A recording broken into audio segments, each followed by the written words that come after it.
بسم اللہ الرحمن الرحیم ایاک نعبد و ایاک نستعین۔ میں سب سے پہلے اپنی الائڈ پارٹیز، اپنے اتحادیوں کا دل سے شکریہ ادا کرتا ہوں کہ ابھی بھی اور ہر مشکل وقت میں جس طرح آپ میرے ساتھ کھڑے رہے، آپ کا بہت بہت شکریہ۔ میں اپنے پارلیمنٹیرینز، اپنی ٹیم کا، میں آپ کا شکریہ ادا اس طرح کرتا ہوں کہ میں نے جو آپ کی کل شام کو جو آپ کے حالات دیکھے تو مجھے یہ احساس ہوا کہ آپ سب کو بڑے دل سے تکلیف تھی کہ جو ہمارا وہ سینٹ کا یہ ادھر حفیظ شیخ کے الیکشن میں جب ہارے ہیں، تو میں جو آپ سب کو دیکھا تو مجھے بڑا اچھا لگا، مجھے ایک ٹیم آپ میں نظر آئی، اور انشاءاللہ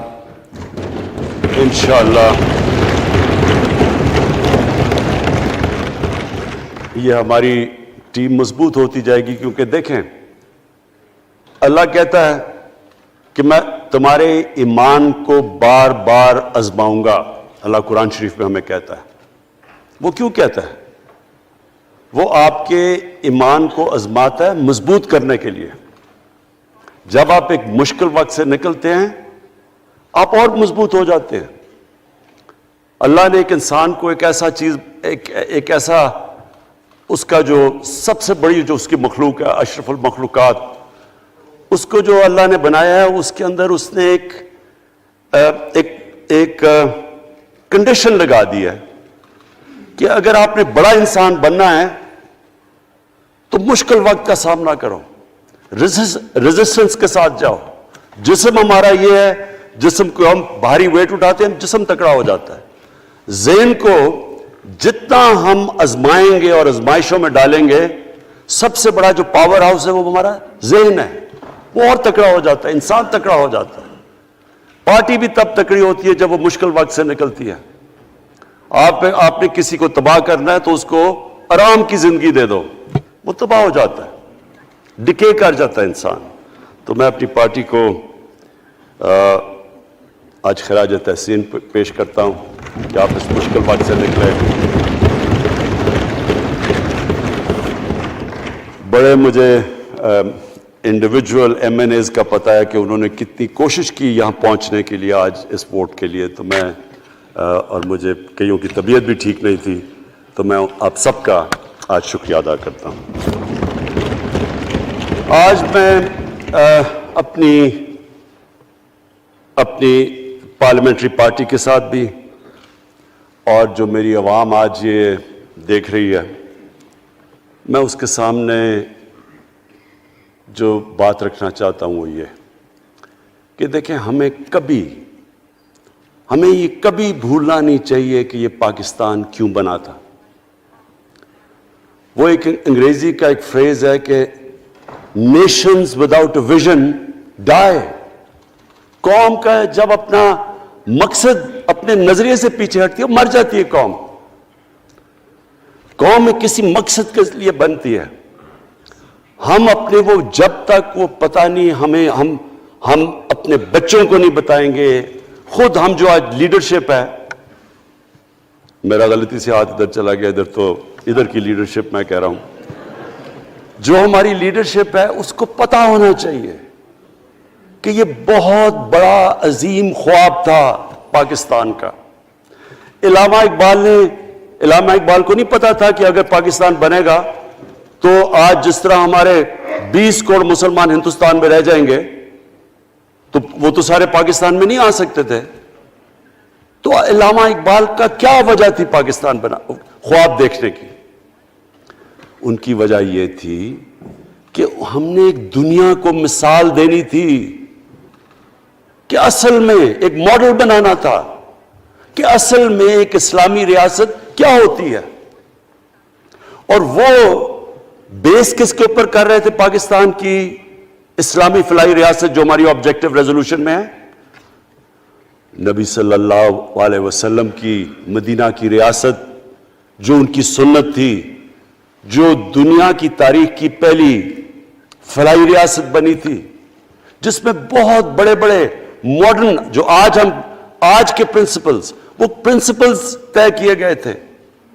وہ ریاست بنی تھی، اور وہ ریاست ایک ماڈل ایسا تھا کہ اس کے بعد ایک جن کو کوئی جانتا ہی نہیں تھا، ایک قوم، ایک عرب قبیلوں میں تقسیم ہوئی قوم جس کی حیثیت ہی کوئی نہیں تھی، ان اصولوں کے اوپر چلتے ہوئے یہ دنیا کی تاریخ کا معجزہ ہے جو ہوا اس کے بعد. یہ میں نے شفقت محمود کو کہا بھی ہے کہ ہمارے بچوں کو ہر سکول، چاہے وہ انگلش میڈیم، چاہے اردو میڈیم، چاہے دینی مدرسے، سب کو 8، 7، 8 اور 9 کلاسز میں باقاعدہ سبجیکٹ پڑھائیں کہ نبی صلی اللہ علیہ وسلم کی جو زندگی تھی اور جو مدینہ میں کیا وہ کیا تھی.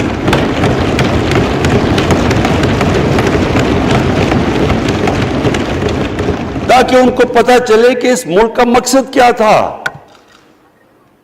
بڑے لوگ جو پاکستان نہیں چاہتے تھے وہ کیا کہتے تھے؟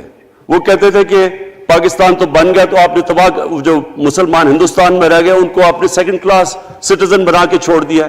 آج بیچارے مسلمانوں سے کیا ہو رہا ہے وہاں؟ تو وہ لوگ کہتے ہیں کہ اگر پاکستان نہ بنتا تو مسلمانوں کی زیادہ طاقت ہونی تھی. ایک ہندوستان میں اس طرح مسلمانوں کا برا حال نہیں ہونا تھا جو آج ہے. یہ ایک آرگیومنٹ دی جاتی ہے. اور اگر ہم پاکستان کو جس مقصد کے لیے بنا تھا اگر ہم ادھر نہیں لے کے جائیں گے تو وہ ٹھیک کہہ رہے ہیں. یہ تو نہیں تھا کہ وہاں ٹاٹا برلا تھے جو اربوں پتی اور یہاں یہ شریف اور زرداری اربوں پتی بن جائیں. اس لیے تو نہیں پاکستان بنا تھا. یہ ایک بڑی ہمیں ری الائن کرنا چاہیے اپنے نظریے کی طرف.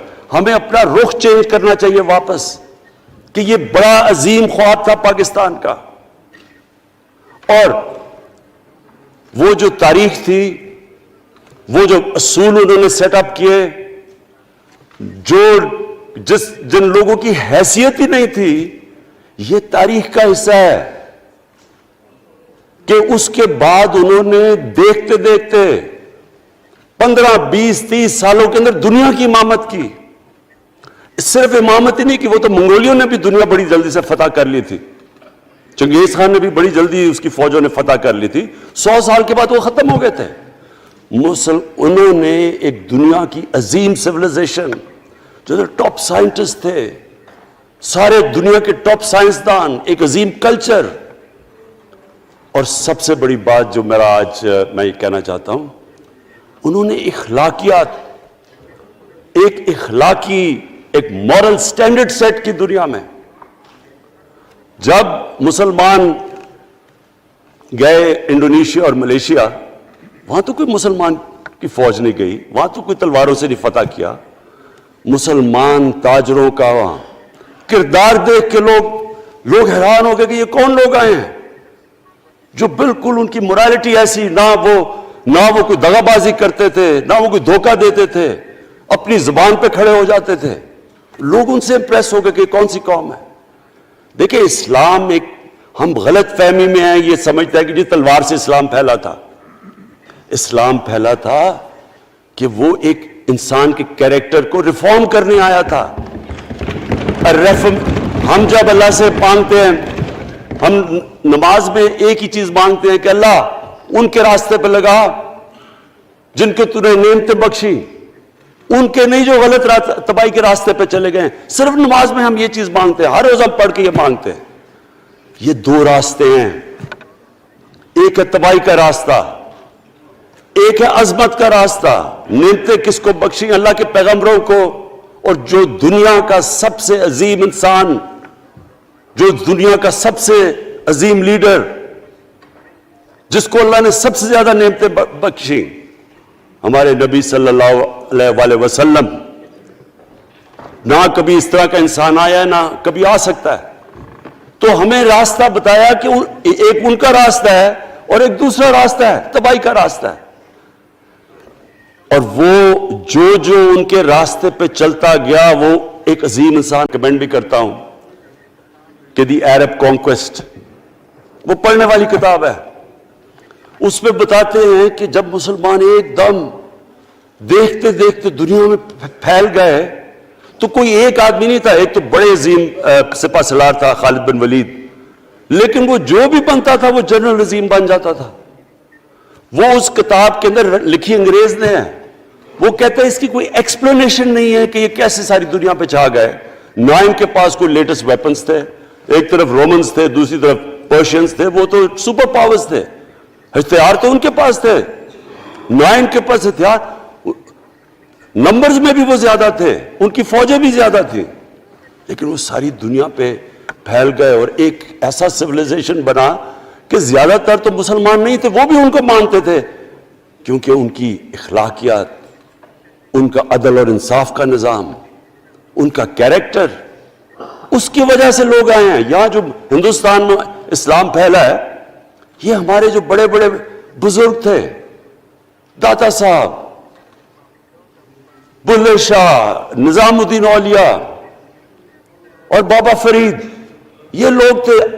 ان کو لوگ دیکھ کے, ان کے کردار سے, ان کے انٹلیکٹ, انسانیت سے لوگ مسلمان ہوئے. تو ہم آج, میں جو یہ سینٹ الیکشن ہوا ہے, میں اپنی قوم کو یہاں, یعنی مجھے شرمندگی ہوتی ہے اسپیکر صاحب کہ ہم وہ کدھر وہ خواب اور کدھر بکرا منڈی بنی ہوئی ہے ایک لوگوں کو خریدنے کے لیے سب کے سامنے. یعنی ہمیں ایک مہینے سے پتا تھا کہ پیسہ جمع کیا جا رہا ہے اس سینٹ الیکشن میں, اور مجھے حیرت ہوئی کہ الیکشن کمیشن کہتا ہے کہ جی یہ تو پتہ نہیں کوئی ہم آزاد انسٹیٹیوشن ہے یا میں ان کی کوئی آزادی کے اوپر لے رہا تھا, یا جی بڑا زبردست الیکشن. اچھا کہتے جی بڑا اچھا الیکشن کروایا.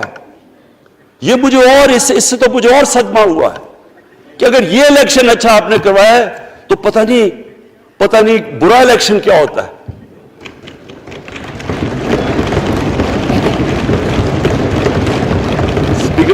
اسپیکر صاحب یہ دیکھیں, مجھے یہ افسوس یہ ہوتا ہے کہ ہم ایک چیز سمجھتے نہیں ہیں. ہم کہتے ہیں جی ہمارے معاشی حالات بہت برے ہیں. دیکھیں جی ہماری ڈیفیسٹ تھے, یہ ہمارے کرنٹ اکاؤنٹ, یہ جو بھی ہم کہتے ہیں قرضے چڑھے ہوئے ہیں. یہ جو قرضے چڑھے ہوئے ہیں یہ ایک بیماری کے سمٹمز ہیں.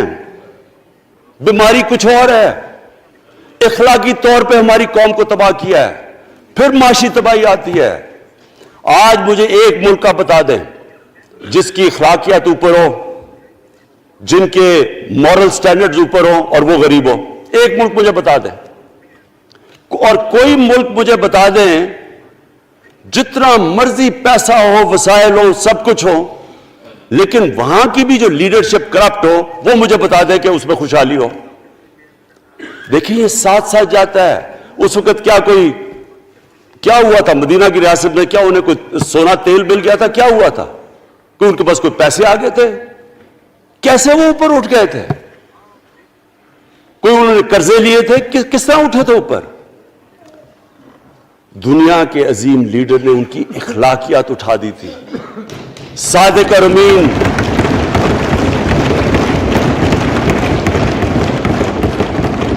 ایک قوم, انہوں نے ہمیں بتایا, ہمیں قرآن میں اللہ حکم کرتا ہے کہ ان کی سنت پہ چلو. اللہ جب ہمیں کہتا ہے ان کی سنت پہ چلو, کیا ہم اللہ کو کوئی فائدہ پہنچا سکتے ہیں؟ ہماری بہتری کے لیے کہتا ہے. قرآن شریف میں سب کچھ ہماری بہتری کے لیے اللہ نے, یہ تمہارے لیے بک آف گائیڈنس ہے ہمیشہ کے لیے, اور یہ ہماری بہتری کے لیے ہے. تو وہ جب ہمیں کہتا ہے کہ نبی صلی اللہ علیہ وسلم کے راستے پہ چلو, وہ ہماری بہتری کے لیے کہتا ہے. اور میں جس نے اس عمر میں ساری دنیا دیکھ لیا ہے, اسپیکر صاحب میں آپ کو بتاؤں, مجھے تکلیف ہوتی ہے دیکھ کے. جب میں یہ مغربی ملکوں میں جاتا ہوں, اسکینڈینیویا میں, سوئٹزرلینڈ میں, آپ وہاں کے اخلاقی سٹینڈرڈز دیکھیں, ان کی مورل سٹینڈنگز دیکھیں, شرم آئے گی آپ کو کہ جو ہمارے ملک میں ہو رہا ہے. اور یہ جو سینٹ کا الیکشن ہوا ہے, آپ کو افسوس ہوگا کہ ہم وہ کس کی امت ہیں, ہم کس کی امت ہیں, کس کے نام پہ پاکستان کا مطلب کیا؟ لا الہ الا اللہ، اس پہ یہ ہمارا ملک بنا تھا. اور آج دیکھیں ایک کرپٹ آدمی، دنیا میں ثابت کیا ہوا کرپٹ آدمی آصف زرداری، دنیا میں اس کے اوپر لکھا ہوا کہ مسٹر 10%، مضمون لکھے ہوئے ہیں، فلمیں بنی ہوئی ہیں اس کے اوپر. اور اس ملک میں لوگ کہیں جی ایک زرداری سب پہ بھاری، کیا کہ وہ رشوت دیتا تھا اس لیے سب پہ بھاری ہو گیا؟ کیا یہ ہمارا ملک؟ دوسری طرف دیکھیں، دوسری طرف یہاں بیٹھے ہوئے ہمارا لیڈر نواز شریف. اور نواز شریف ایک ڈاکو، ملک کو 30 سال سے لوٹ کے ملک سے باہر بھاگا ہوا ہے، جھوٹ بول کے باہر بھاگا ہوا ہے. سارے ملک کے سامنے ہمیں کیبنٹ میں ہم نے 6 گھنٹے میں بتایا جی اس کو یہ بھی بیماری ہے، اس کو یہ بھی بیماری ہے، اس کو یہ بھی بیماری ہے، وہ شاید وہ جہاز پہ بھی نہ چڑھ سکے، وہ شاید مر جائے گا. شیرین کے آنسو آ گئے کیبنٹ میں، اور شیرین کے آنسو آنے آسان کام نہیں ہے اسپیکر صاحب. تو ہم نے اس کو وہاں جیسے وہ جہاز پہ چڑھا، جیسے وہاں گیا وہ ایک دم ہی تبدیل. اور آج وہاں جا کے تقریریں کر رہا ہے، وہاں بیٹھ کے سکیمیں کر رہا ہے، وہاں بیٹھ کے پلاننگ کر کے جی اسے اتنا پیسہ دو، ادھر ادھر پیسہ کھلاؤ.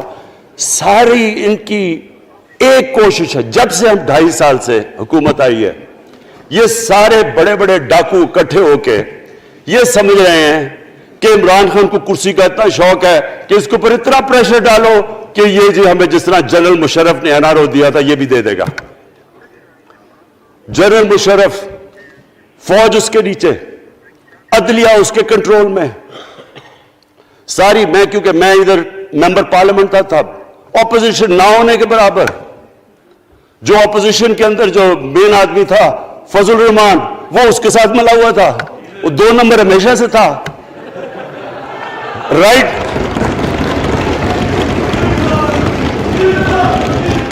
اور وہ آدمی جس کے پیچھے امریکہ ان کی جنگ لڑ رہا تھا، سب کچھ وہ ان کے پریشر میں آ کے ان دونوں کو NRO دیا. اور اتنا بڑا اس ملک کے اوپر اس نے جرم کیا ہے. ان دونوں نے آ کے NRO لے کے دونوں ہاتھوں سے ملک لوٹا. اس کے بعد دونوں نے اس ملک کے اوپر 4 گنا زیادہ قرضہ چڑھایا. اسپیکر صاحب 6,000 ارب سے ہمارا قرضہ جو ٹوٹل لائبلٹیز 30,000 ارب پہ پہنچا دی. آج ہمارے اوپر کیا مسئلہ ہے؟ ہمیں یہ قرضوں کی قسطیں دیتے ہوئے بیچارے لوگوں کے اوپر بوجھ ڈالنا پڑتا ہے. یہ جو مہنگائی ہے اس کے بعد میں بعد میں بات کرتا ہوں، لیکن میں پہلے یہ بات کمپلیٹ کر لوں کہ دیکھیں اسپیکر صاحب، میں یہ 2.5 سال سے تماشے دیکھ رہا ہوں. یہاں پہلے دن پرائم منسٹر بن کے پرائم منسٹر تقریر کرنے جا رہا ہے، کھڑے ہو کے تقریر نہیں کرنے دی.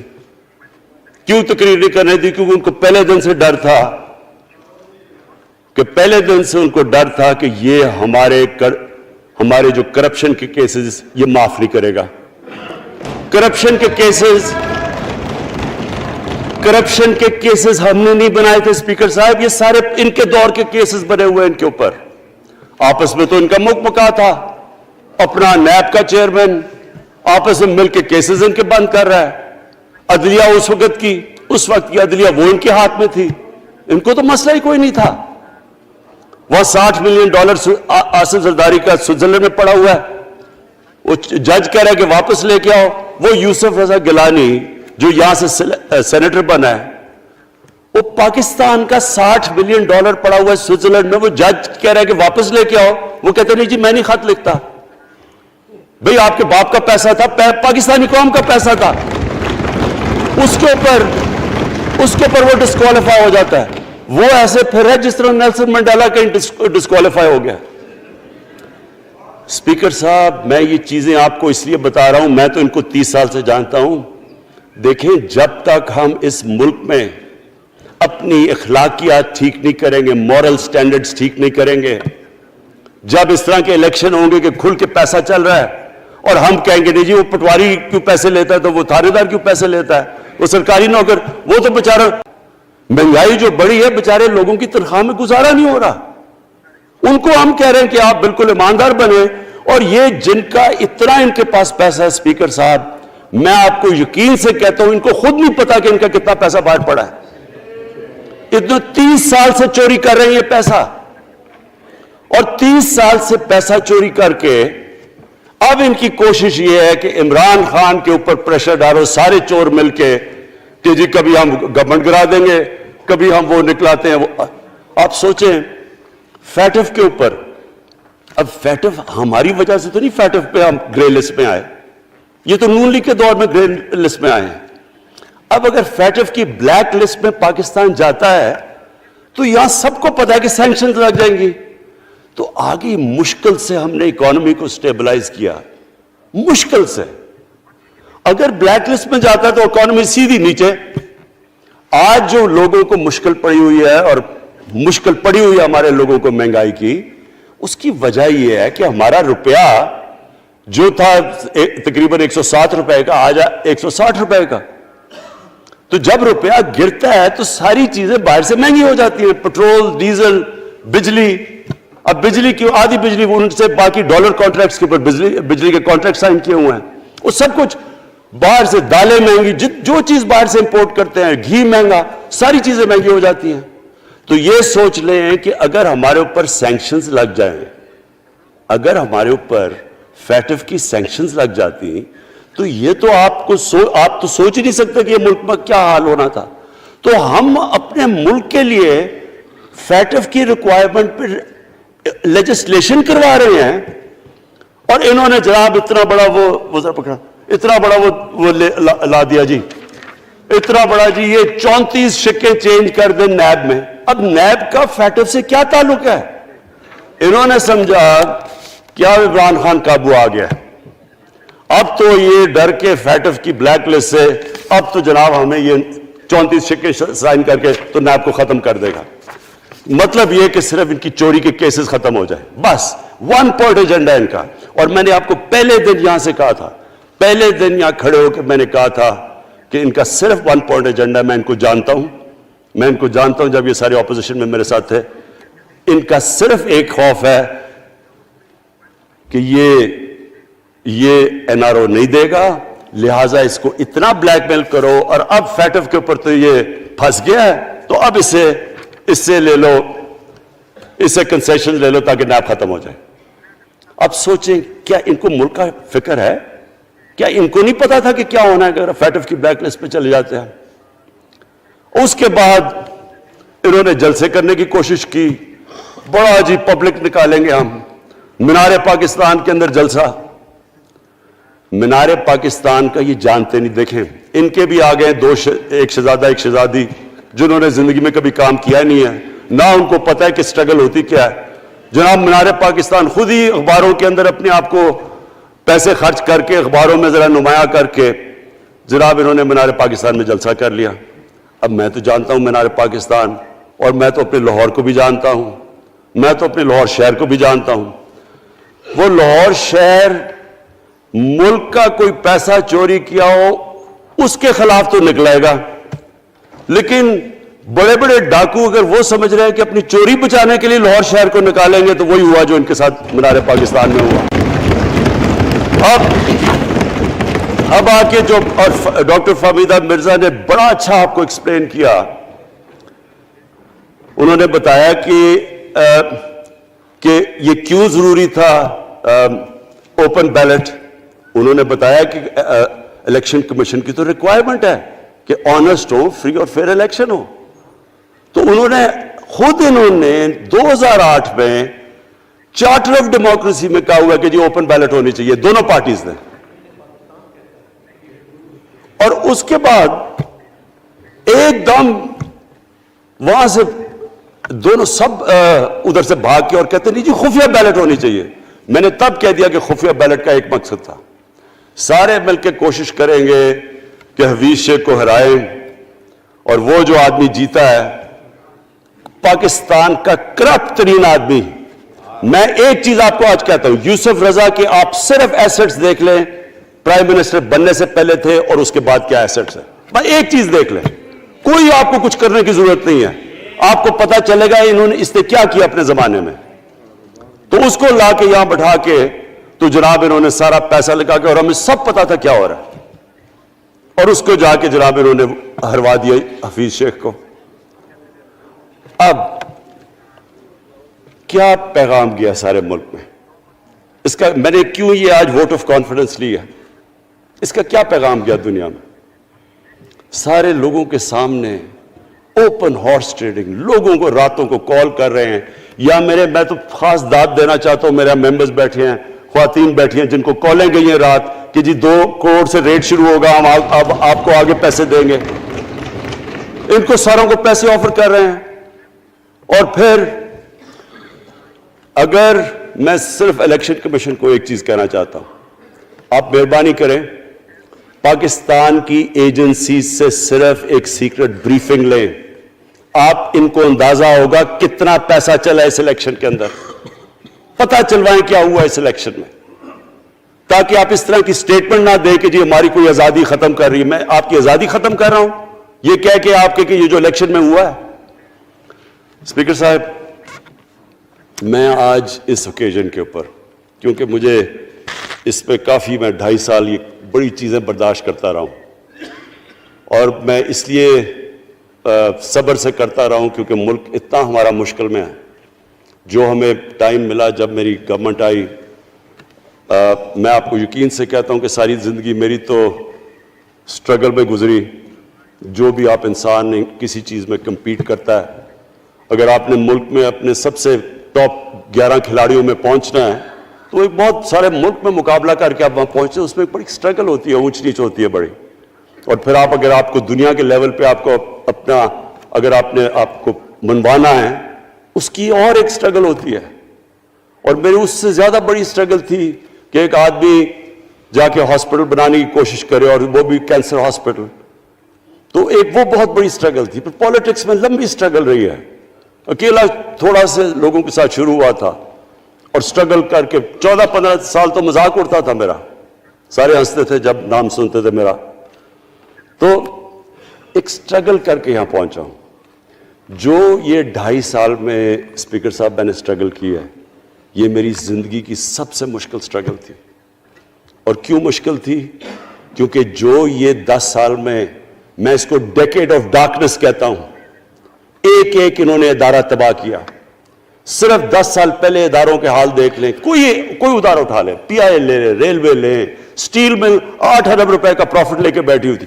8 ارب روپیہ سٹیل مل میں پروفٹ تھا جب تک کہ زرداری نے ہاتھ نہیں مارا اس کو. اپنا وہ ریاض لال جی فرنٹ مین رکھ کے ہمارے سامنے میرے پاس آئے لوگ چیمبر والے، انہوں نے کہا جی یہ سٹیل مل سستی بلٹس اس کو بھیجا، اس کے تھرو پیسے دے رہا ہے. وہ سٹیل مل آج بند پڑی ہے. ایک ایک ادارہ انہوں نے تباہ کیا، بھرتیاں کی لوگوں کی. وہ ادارے اتنے بڑے بڑے ہو گئے ہیں کہ وہاں پینشنز اتنی آ گئی ہے کہ کچھ بچتا نہیں ہے سیلریز اور پینشن کے بعد کے ادارے کو ٹھیک کر سکے. ایک ایک ادارہ تباہ کیا.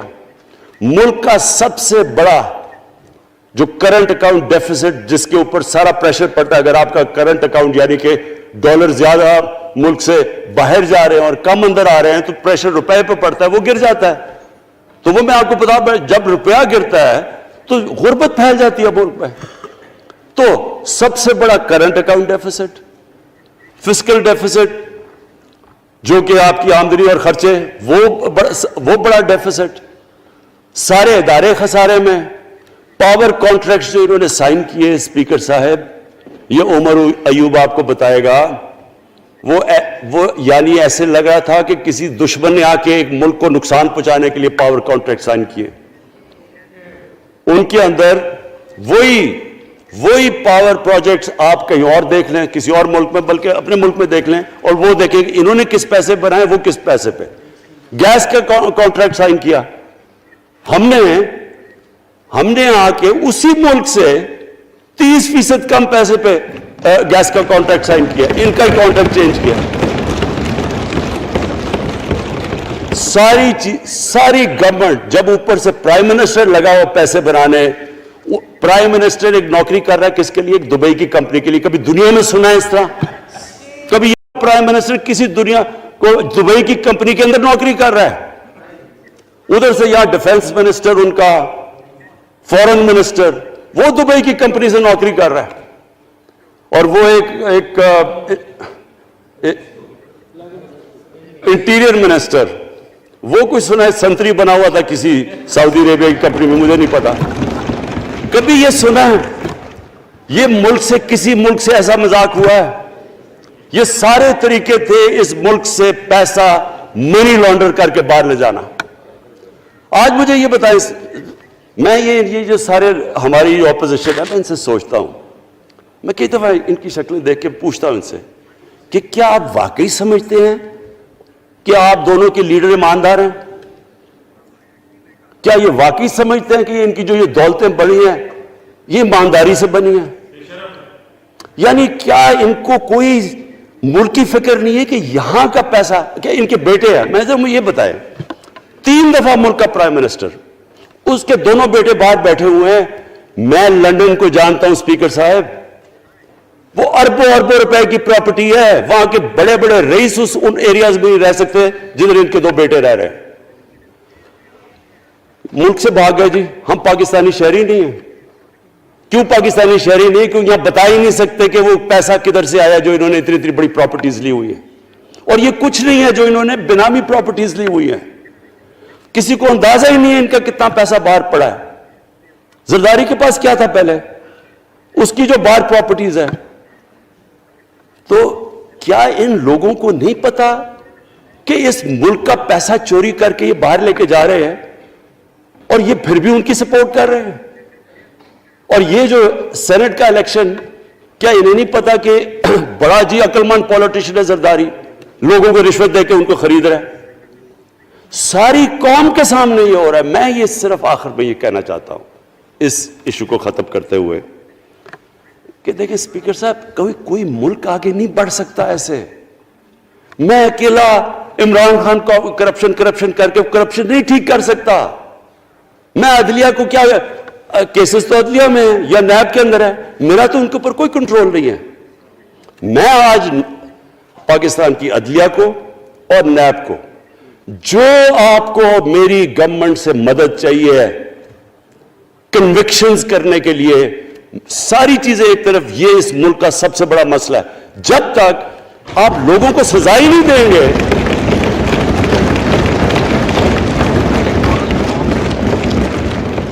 جب تک لوگوں کو سزا ہی نہیں ملیں گی. دیکھیں جی, کسی معاشرے میں جب سزا اور جزا ہی نہیں ہے, صرف غریب آدمی جیل میں جائے, طاقتور جلسے کرنے شروع ہو جائے کہ جی مجھے این آر او دو, وہ نیب کے عدالت سے نکلتے ہیں, پھول پھینک رہے ہیں ان کے اوپر. اربوں روپے کی چوری کی ہوئی ہے انہوں نے. وہ تو اسپیکر صاحب, میں ایک معاشرہ کرپشن کے خلاف لڑتا ہے. آپ جتنے مرضی قانون بنا دیں, وہ کرپشن کے خلاف, وہ کرپشن نہیں ختم کر سکتے. معاشرہ فیصلہ کرتا ہے کہ ہم نے اس ملک میں کرپشن نہیں ہونے دینی. معاشرے کی اخلاقیات ایسی ہونی چاہیے کہ جو کرپٹ آدمی ہو وہ کبھی اس کی شکل نہ دکھا سکے پبلک کے اندر. جو میڈیا کا رول ہے, میں اپنے میڈیا والوں کو بھی کہنا چاہتا ہوں, جو اسحاق ڈار سے کیا تھا ہارڈ ٹاک میں اسٹیون سیکر نے, وہ ہر جگہ یہ ہوگا. آپ جب بھی کسی بھی مغربی معاشرے میں کسی نے پبلک کا پیسہ چوری کیا, اس کی جرات نہیں ہوگی ٹی وی پہ جانے کے لیے. میں نے تو وہاں دیکھا ہوا ہے, بڑے بڑے نام, ایک دھبا لگتا ہے آپ کے اوپر کرپشن کا کیس, آپ سارے میڈیا سے باہر ہو جاتے ہیں. یہاں ہر روز شام کو بیٹھ کے اربوں روپے کی کرپشن کی ہوئی ہے, ان کو کسی نے قتل کیے ہوئے ہیں, اور آرام سے بیٹھ کے جراوہ میں لیکچر دے رہے ہوتے ہیں. اسپیکر صاحب, معاشرہ لڑتا ہے. اس کے اندر ہمیں سب کو مل کے اپنے ملک کو اگر بچانا ہے, معاشی طور پہ بھی بچانا ہے, پہلے ہمیں اپنے اخلاقی سٹینڈرڈز ٹھیک کرنے پڑیں گے. سارے ملک کو مل کے لڑنا پڑے گا. اگر ہم نے اپنے بچوں کے مستقبل کو بچانا ہے, اپنی آنے والی جنریشنز کو بچانا ہے, اس ملک کو ایک عظیم ملک بنانا ہے, تو وہ شروع ہوگا جب ہم مدینہ کے ریاست کے سب سے بڑے اصول عدل اور انصاف, کیونکہ انصاف اور عدل جب ایک معاشرے میں آ جاتا ہے, جب ایک معاشرہ کھڑا ہو جاتا ہے میریٹوکریسی کے اوپر, جب ایک معاشرے میں صرف ایک جو کرپٹ, جتنا مرضی طاقتور ہو وہ جیل میں جاتا ہے اور عام آدمی اوپر آ سکتے ہیں, وہ معاشرہ تب آگے بڑھتا ہے. تو میں صرف اس کے اوپر یہ کہنا چاہتا ہوں کہ مجھے ساری قوم کی اس میں مدد کی ضرورت ہے. میں اپنی ساری زندگی کوشش کر چکا ہوں اور کرتا رہوں گا میں تو اپنی پارٹی کو یہ بھی کہا تھا کہ اگر میری پارٹی ساری بھی چھوڑ دے میں اکیلا بھی ان کے خلاف لڑتا رہوں گا. میں تو کبھی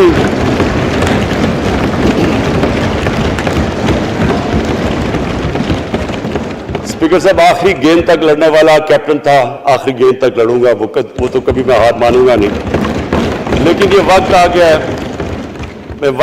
ہے کہ ملک کو اپنے آپ کو بچانا ہے, آنے والی جنریشنز کو ہم نے بچانا ہے. ہم تب تک نہیں کر سکتے انفارچونیٹلی جب تک ہم سب مل کے فیصلہ کریں کہ یہ جو اوپر بیٹھے ہوئے ہیں جنہوں نے 30 سال سے ملک کو چوری کر رہے ہیں, ان کو ہم بجائے وہ صحافی جا کے کہہ رہے ہیں جی ہائی کورٹ کے اندر کی جی اس کو تقریر کرنی دینی ہے, وہ نیلسن منڈیلا جو باہر بیٹھا وہ تقریر کرنا چاہیے جی, پتہ نہیں عوام کو سننا چاہیے کہ وہ یہاں سے بھاگا کیسے, اس کے پیسے کیسے. یعنی کہ میں حیران ہو گیا تب. اور اب اسپیکر صاحب میں صرف مختصر بات کر دوں آگے کی. دیکھیں پاکستان ایک مشکل وقت سے نکل کے اب ہم ایک سٹیبل اور آگے بڑھنے کے سٹیج پہ آ گئے.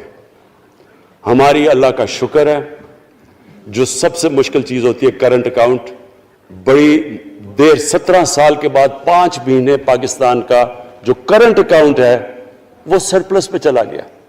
یعنی ہمارے جتنے ملک میں ڈالرز آ رہے ہیں اور جتنے باہر جا رہے ہیں, اللہ کا کرم ہے زیادہ ڈالرز آ رہے ہیں. ہمارا روپیہ خود ہی, ہم پیسے نہیں لگا رہے اس کو, خود روپیہ اسٹرینتھ گین کر رہا ہے. یہ بڑا امپورٹنٹ ٹائم ہے کہ اس وقت, اور یہ اس کے باوجود کہ اس ملک میں کرونا ہوا, ساری دنیا کی اکانومیز کرونا میں بری طرح متاثر ہوئی, اس کے باوجود اوپر والے کے کرم خاص طور پہ.